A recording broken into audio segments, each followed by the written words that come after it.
This isn't time relevant at all. It was just kind of pissing me off, so I decided to saddle up and talk about it. I was scrolling Reddit. I was basically trawling for things that I'd be interested in talking about today.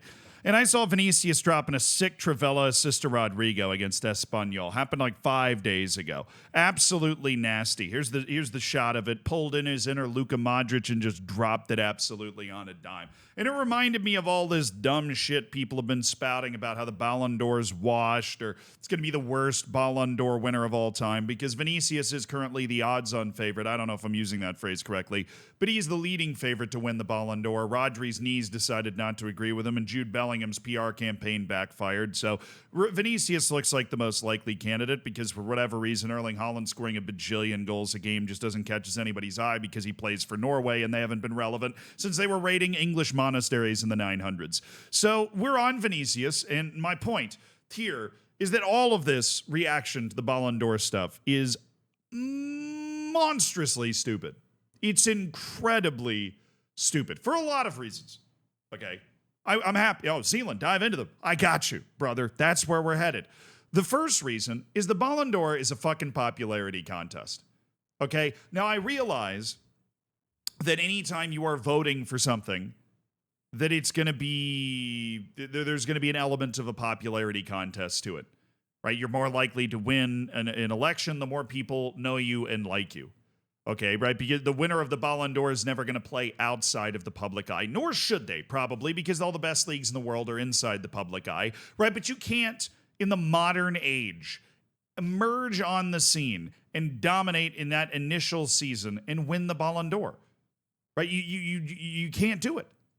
And the only reason you would be able to do it is that the entire media apparatus and social media apparatus decided to latch itself onto you and just take off into the sunset.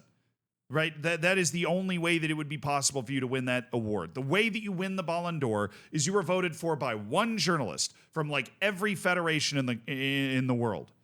Okay. And what you see a lot of the time happens is that federation. I remember there was an old clip of like, I think it was Senegal's voter basically voting for Sadio Mane to win. Like nobody else had Sadio Mane on his list. If you go through the votes, it's actually really funny. It might not be every country in the world for some reason. I feel like it's just, 50 select countries or something. But there's basically one representative from each of those countries that's selected that votes for the Ballon d'Or. And then that's how the winner of the Ballon d'Or is chosen. This is not a sweeping vote with thousands of people. It is not a vote where you are necessarily required to consider one shred of actual evidence other than the fact that everybody voting in this is a human being, right? And all of us, whether we want to admit it or not, are incredibly impressionable from social media. If you use it, or if you watch TV, right? Or if you read the newspaper, which, if you're over the age of 50, is basically what I'm asking you, in which case you're in a low percentile on this channel, so congrats for, adopting new media. But if you're watching this, it's very likely you use social media because you're staring at my glorious forehead through social media right now. You are easily impressionable. You're easily impressed upon by social media because this brain does not evolve fast enough to be able to deal with the fact that an AI is competing against you, trying to keep you on that social media as long as possible. I sat and scrolled my phone for 45 minutes before I started talking about this for that exact reason. And every single person that's voting for the Ballon d'Or, because there is no quantifiable way to award it to anyone, right? There's no elaborate rating system that's been created. There's no measuring stick of goals and assists, nor should there be, right? Because players play in different systems and different positions in those systems that would require them to do certain things. And this isn't a subjective selection of the best footballer, but it is reduced to a popularity contest.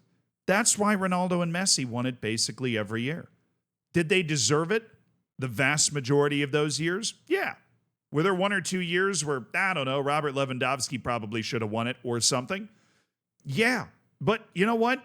Fucking less people care about Robert Lewandowski. Even if he drops sick TikTok dances, they don't give a shit, right?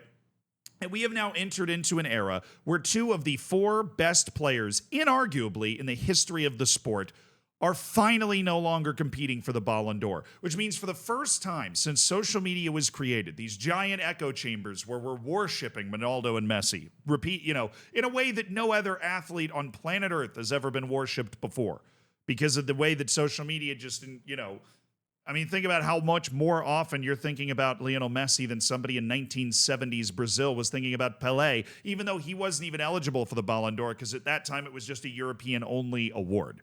Okay? Now we've entered into a new era where those guys aren't competing it.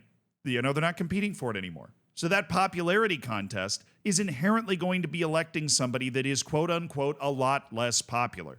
And thus enters a couple dudes: Erling Haaland, Kylian Mbappe, Vinicius Jr., Jude Bellingham, and Rodri, who is one of the best players in the world, undoubtedly. And Rodri's on this list mainly because his teams just basically win every time he's on the field. Even though his ACL's departed us, may it find us in the next life and he comes back better than ever, right? But it really is a downgrade, right? It's a downgrade in terms of how popular these guys are. But everybody coming out and saying, not everybody, right? People, talking heads, social media people coming out and saying, well, we're cooked. This is going to be the worst Ballon d'Or winner ever. Let's for a moment consider who is winning the Ballon d'Or before Ronaldo and Lionel Messi became the two best players on the planet that kind of dominated that.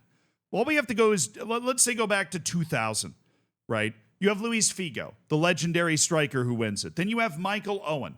Flash in the pan, brilliant, injuries kind of robbed him of his career. He wins it. Ronaldo wins his second Ballon d'Or. Then we have Pavel Nedved. And I'm not talking Cristiano Ronaldo, by the way. I'm talking R9. Fat Ronaldo, as he's colloquially known, although that's disrespectful. He's only fat now.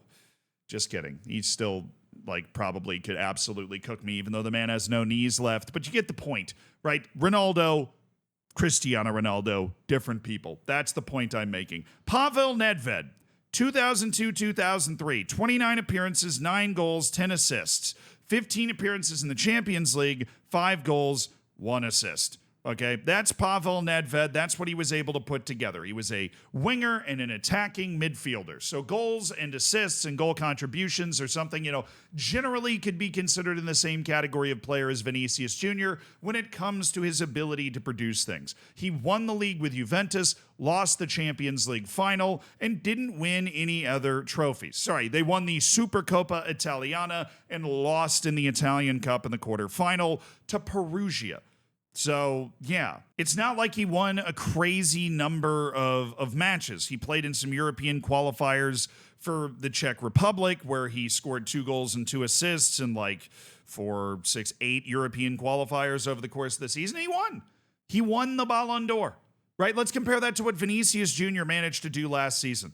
Talking 21 goal contributions in less minutes played. Way more goal contributions in the Champions League. Again, in less matches played. Also won the Champions League, won La Liga, and won the Spanish Super Cup, which gives him one more trophy, the most important trophy in all of Europe, to his name. Plus more goal contributions, 3 goals and 2 Supercopa appearances, Spanish Supercopa appearances, contributed mightily to them winning all 3 of their trophies. And is my argument that Vinicius Jr. is a way better player than Pavel Nedved? No. Pavel Nedved was obviously a brilliant player. I never understand people slating people that won the Ballon d'Or as if they're terrible players. At one point, a good collection of journalists agreed that that was the best player in the world. Is that bang on? No, it's not bang on all the time, as for reasons we talked about earlier. Does that mean Pavel Nedved is anything other than a great player? No. But the same can be said for Vinicius. He's just not as good as Messi or Ronaldo. But if that's the standard that we are going to hold everybody that ever wins the Ballon d'Or to, we should never award it again. Unless Lamine Yamal stays on this trajectory, literally, and just keeps improving until he scores 100 goals in a calendar year. Right, but I don't want to heap that kind of pressure on a 17-year-old, so I'm just going to go ahead and say no one. No one would ever win the award again. And if Vinicius Jr. wins it, he is far from the worst guy to have ever won it. I bring you Kaka's run in 2007. He finished ahead of Ronaldo and Messi, who finished 2nd and 3rd in the voting. He had 15 goal contributions in 31 matches playing in Serie A. He had 13 goal contributions in 13 Champions League matches, which is objectively fucking sick, right? But Vinicius had 11, right? And he had 11 in 3 less matches and, a lot less minutes played.